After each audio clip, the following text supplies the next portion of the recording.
দীর্ঘদিন ধরে চেয়ারম্যান ও কমিশনার না থাকায় অচল হয়ে পড়েছে দুর্নীতি দমন কমিশন দুদক। ফলে দুর্নীতির প্রায় 20,000 অভিযোগের বিষয়ে কোনো ব্যবস্থা নেওয়া যাচ্ছে না। দুদকের অনুসন্ধানকারীদের আশঙ্কা, এই সুযোগে অনিয়ম করে লোপাট করা হাজার কোটি টাকা লুকিয়ে ফেলছেন দুর্নীতিবাজরা। এসব বিষয়ে আলোচনা করতে এই মুহূর্তে রাজধানীর মোহাম্মদপুর থেকে আমাদের সঙ্গে যোগ দিয়েছেন দুর্নীতি দমন কমিশনের সাবেক মহাপরিচালক মইদুল ইসলাম। জনাব মইদুল ইসলাম, আপনাকে স্বাগত জানাচ্ছি ইন্ডিপেন্ডেন্ট টেলিভিশনে।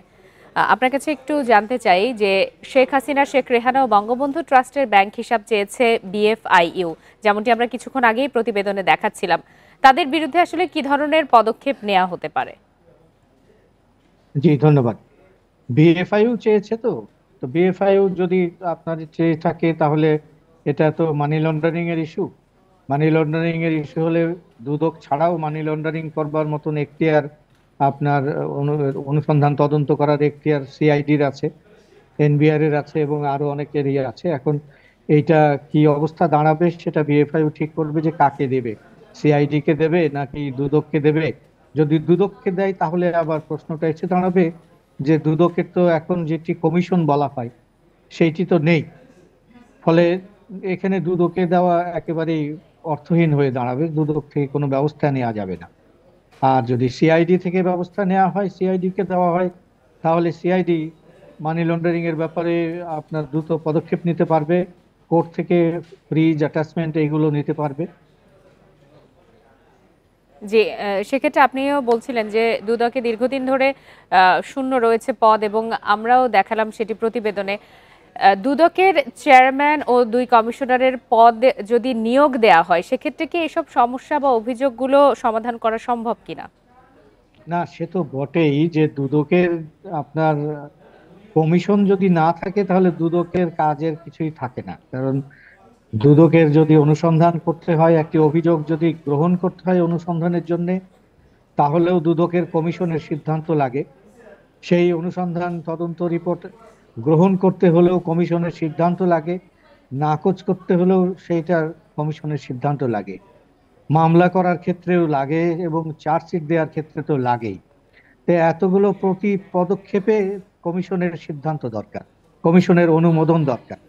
তো সেই কমিশনই দেখা যাচ্ছে যে দীর্ঘ 1 মাস ধরে নেই। আর ইতিপূর্বে যে কমিশন ছিল সেই কমিশন তো আসলে কিছুই তেমন করে নাই। ইতিপূর্বে আপনার যে সমস্ত বিগত সরকারের আমলের যাদের সম্পর্কে দুর্নীতির অভিযোগ ছিল, মানি লন্ডারিং এর অভিযোগ ছিল, তাদের বিরুদ্ধে দৃশ্যমান মানে কি অদৃশ্যমানও কিছু হয়নি। আর পরবর্তীতে 5ই আগস্টের পট পরিবর্তনের পরে যেটা হয়েছে সেটা নামকাওয়াস্তে কিছু অনুসন্ধানে নেওয়া হয়েছে এবং সেই অনুসন্ধানগুলোর এখন কোনো খোঁজ খবর নেই।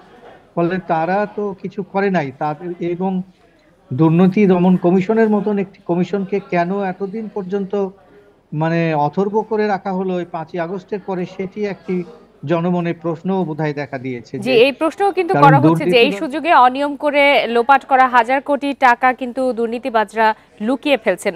যদি সত্যি এটি হয়ে থাকে, সেক্ষেত্রে পরবর্তীতে এগুলো ফেরত পাওয়ার বা তাদের বিরুদ্ধে ব্যবস্থা নেওয়ার কোনো সুযোগ থাকবে কিনা?